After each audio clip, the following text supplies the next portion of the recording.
अस्सलाम वालेकुम दोस्तों। आ गया नए व्लॉग के साथ। आज का जो व्लॉग है ना, वो आपके लिए बहुत इम्पोर्टेंट है। ये आपको ज़रूरी देखना चाहिए।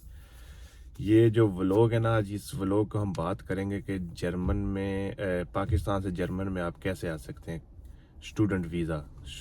क्योंकि सबसे आसान काम जो है स्टूडेंट वीज़ा है, और ये आम मिल जाता है। ये तकरीबन इंडियन को तो बिल्कुल ही आसानी से मिल जाता है ना, तो हमारे पाकिस्तानियों का थोड़ा सा माहौल ख़राब है। तो इसमें आप ऐसे कह सकते हैं कि आपकी जब कोशिश है इधर आने की, तो जो इंसान चाहता है कि मैं जर्मन में आना चाहता हूँ, मेरे ख्याल में 90% वो आ ही जाता है। क्योंकि एक तो पढ़ाई अच्छी होनी चाहिए, जिसकी बीए तलीम है वो बंदा तो इधर लाजमी जो है ना उसको आना चाहिए। तलीम के ऊपर बिल्कुल फ्री तलीम है, फ्री वीज़ा है। तकरीबन वीज़े की 400-500 रुपया फ़ीस है। वो मैं आपको साथ शो कर दूंगा। एक एम्बेसी जर्मन की इस्लामाबाद में है, और एक जो सी है वो कराची में है। तो जो कराची रहते हैं या दूसरे जो पंजाब के अंदर रहते हैं, वो आप देख लीजिए कौन से एम्बेसी के अंदर आपने जो सा अप्लाई करना है। सबसे बेस्ट तरीका ये आने का। तो अल्लाह करे आप लोगों का हो जाए। तो मैं आपको यही बोलूँगा कि जब भी आपको अपॉइंटमेंट मिलती है एम्बेसी के अंदर से, जो जर्मन लोग होते हैं ना, ये हमेशा एक तो आपने टाइम से तकरीबन 1 घंटा पहले पहुंच जाना है उधर। और फिर दूसरे नंबर पे सारे पेपर जो से पेपरों की उन्होंने ईमेल के ऊपर, जो आप ईमेल करेंगे जब आपको अपॉइंटमेंट मिलेगी, आपको ईमेल के ऊपर वो सब कुछ भेज देंगे कि इन इन पेपरों की हमें ज़रूरत है। तो वो पेपर उनके पास लाजमी लेके जाओ। और जो बंदा अपने पेपर पूरे नहीं लेके गया, तो फिर वो समझो उनका उसका वीज़ा वो कभी भी नहीं लगा के देंगे। एक बार में तो वो लगा के भी नहीं देते। एक दो दफ़ा आपको अप्लाई करना पड़ेगा। आपको बोलेंगे ये होना चाहिए, वो होना चाहिए। ईमेल पर जैसे अपॉइंटमेंट मिलेगी, आपको साथ सारे डॉक्यूमेंट भी वो सेंड करेंगे कि ये डॉक्यूमेंट हमें चाहिए। तो वो डॉक्यूमेंट लाजमी लेके जाना। क्योंकि जर्मन के अंदर एक ये ऐसे होता है, आप एक डॉक्यूमेंट भूल गए हो ना, तो आपसे बोलेंगे ठीक है नेक्स्ट तरमीम दे देना, फिर आपको तरमीम नहीं देंगे। साल आपका गया, 6 महीने गए। तो इधर भी ऐसे ही होता है। इधर भी ऐसे ही होता है, जैसे आप चाहते हो कि अभी आपकी अपॉइंटमेंट है, और अपॉइंटमेंट आपने कहते हो कि यार मैं नहीं जा सकता, मैं बीमार हो गया हूँ, किसी भी इश्यू के लिए मैं नहीं जा सकता, तो आपको फिर वो तरमीम जल्दी नहीं मिलती। फिर आपको खुद इनके तरले डालने पड़ते हैं तरमीम लेने के लिए। फिर ये तरमीम ही नहीं देते।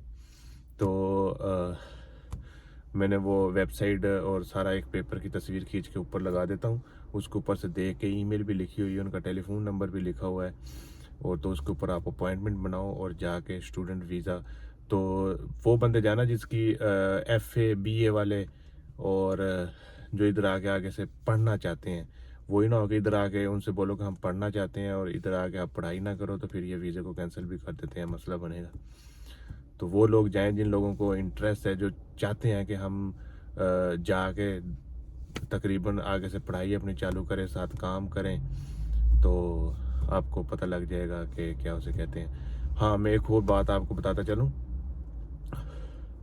जर्मन के अंदर सबसे ज़्यादा इम्पोर्टेंट जो है ना, वो घर होता है। तो स्टूडेंट हाइम के लिए जो स्टूडेंट होते हैं उनके लिए घर की मुश्किल नहीं होती। उनके लिए ये होता है कि आप जब उधर से आते हो, तो आपको घर स्टूडेंट जो हाइम होती है उसके अंदर आपका ऑलरेडी पहले ही एक कमरा बुक कर दिया जाता है। कमरे का किराया बता दिया जाता है कि नॉर्मल तो बड़े शहरों में 300 350 यूरो चलता है, तो छोटे शहरों में 300-250 यूरो तक चलता है। तो आप लोगों को घर का कोई मसला नहीं होता। आप लोगों का पहले ही बता दिया जाता है कि आपका ये घर है, और आपसे तकरीबन 1 साल के पैसे ये ले लेते हैं। तो वो फिर आपको आहिस्ता आहिस्ता आहिस्ता आहिस्ता पे करते रहते हैं। यानी कि 10,000 यूरो ले लिया, तो 800 रुपया महीने का आपको वापस वो मिलता रहेगा। वो सिर्फ एक ये होता है कि 1 साल का खर्चा इस बंदे के पास है, उसकी सिर्फ ये इतनी इंक्वायरी करते हैं। और वो आपके पास है, तो वो आपको जो है वापस ही मिलता रहता है। आपके पास 80 घंटे का टाइम होता है कि आप 80 घंटे महीने के अंदर काम कर सकते हैं। तो इस वक्त मेरे ख्याल में 14.5 रुपया घंटा चल रहा है। तो स्टूडेंट जो होता है उसका बिल्कुल भी टैक्स नहीं होता। वो जो उसने कमाना है सब कुछ उसकी जेब में आ जाना है। 1 रुपया भी गवर्नमेंट को उसने नहीं देना।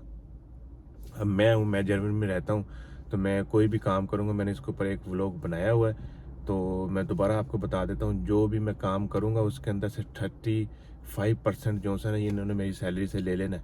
क्योंकि मैं इधर रहता हूँ। पर जब मैं स्टूडेंट हूँ, तो फिर मेरी सैलरी में से, जब मेरी 3,000 यूरो सैलरी, तो मेरी 3,000 यूरो ही मेरे पास आएगी। تو ایسے جو اسٹوڈنٹ ہیں، اسٹوڈنٹ کا کوئی ٹیکس نہیں ہے، جو کچھ انہوں نے کمانا ہے ان کی جیب میں آئے گا، 80 گھنٹے کہتے ہیں۔ تو دوسرا پھر ہمارا پاکستانی دیسی لوگوں کا پتہ ہی ہے کیا کرتے ہیں، وہ اپنی مرضی سے اوپر نیچے بھی کر لیتے ہیں، کوئی فرق نہیں پڑتا۔ میں اب ایک تمہیں چھوٹی سٹوری بتا دیتا ہوں۔ میں برگر کنگ میں نا کام کرتا تھا، 2019-20 میں نے ادھر کام کیا۔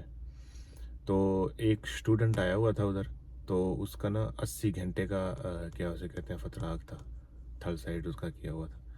تو وہ 120 گھنٹے کام کرتا تھا۔ آگے صاحب حساب لگا لینا کہ وہ فل سائڈ کام کرتا تھا ایک قسم کا۔ تو اس کو اچھے خاصے پیسے ملتے تھے، تو جتنے پیسے ہم کماتے تھے اتنے پیسے ہی اس کو ملتے تھے، اور شاید ہم سے زیادہ بھی کما لیتا تھا کئی مہینوں کے اندر، کیونکہ ہمارا ٹیکس چلا جاتا تھا، اس کا ٹیکس ہی نہیں ہوتا تھا۔ تو وہ بندہ اس وقت وہ آیا تھا پاکستان سے، سیالکوٹ سے۔ وہ اس وقت اس کے پاس گاڑی بھی ہے، گھر بھی ہے، جرمن پاسپورٹ بھی ہے، ہمارے پاس ابھی تک نہیں ہے۔ کیونکہ جب وہ آیا تھا اس کے ہم ادھر کیا کہتے ہیں کہ ہم آئے تھے ازیل کے اوپر تھے، اور وہ ڈائریکٹ اسٹوڈنٹ ویزے پہ آیا تھا۔ اس کی جب اسٹوڈنٹ ویزے پہ تم ڈائریکٹ آتے ہو تو تمہارے پاس ایک کارڈ ہوتا ہے، تو وہ کارڈ سے آپ کا ٹائم گنا جاتا ہے کہ 5 سال کے بعد آپ کو پاسپورٹ مل جائے گا۔ تو اس وقت اس کے پاس پیپر تھے اور ہمارے پاس نہیں تھے۔ ہمیں اب پیپر ملے، ہمیں جب اس کے بعد پیپر ملے تھے 2022-23 میں، تو اس کو اس ٹائم اس کا 2-3 سال کا ٹائم نکل گیا تھا۔ اس نے اب جرمن پاسپورٹ لیا ہوا ہے۔ تو اس لیے لیگل طریقے سے آپ آتے ہو، آپ کو بہت زیادہ رائٹ ملتے ہیں۔ ایک تو اس نے 2-3 سال ٹیکس ہی نہیں پے کیا، پھر اس نے 1 سال جو سا کام کیا تھا کہ میں فل ٹیکس پے کروں گا، پھر وہ ادھر کیا اسے کہتے ہیں رینٹ فیجیشن کو میں نے پچھلے ولاگ میں بتائی ہوئی ہے۔ رینٹ فیجیشن جو سے آپ پے کرتے ہیں، اس کا بینیفٹ یہی ہوتا ہے کہ آپ پاسپورٹ جلدی حاصل کر لیتے ہیں۔ جو رینٹ فیجیشن نہیں پے کرتے، ان کا مطلب یہ ہوتا ہے کہ یہ بندہ ادھر رہنا نہیں چاہتا، اور جب آپ رینٹ فیجیشن پے کرتے ہیں تو پھر ان کو پتا ہوتا ہے کہ بندہ ادھر رہے گا، تو پھر آپ کو پاسپورٹ ملنے کے زیادہ چانس ہو جاتے ہیں۔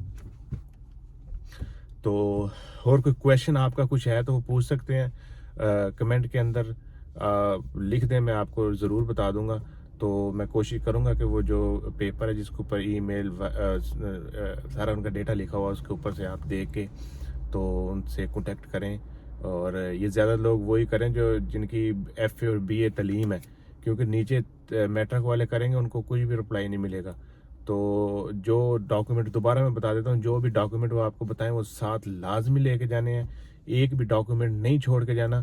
جو آپ ایک بھی ڈاکومنٹ چھوڑ کے چلے گئے تو ان کو یہ ہوگا کہ بندہ رسپانس پورا نہیں کرتا، تو یہ بندے کی ہمیں ضرورت ہی کوئی نہیں۔ تو کوشش کرو کہ جو جرمن میں آنا چاہتے ہیں وہ ادھر اپنے ترمیمیں بنائیں۔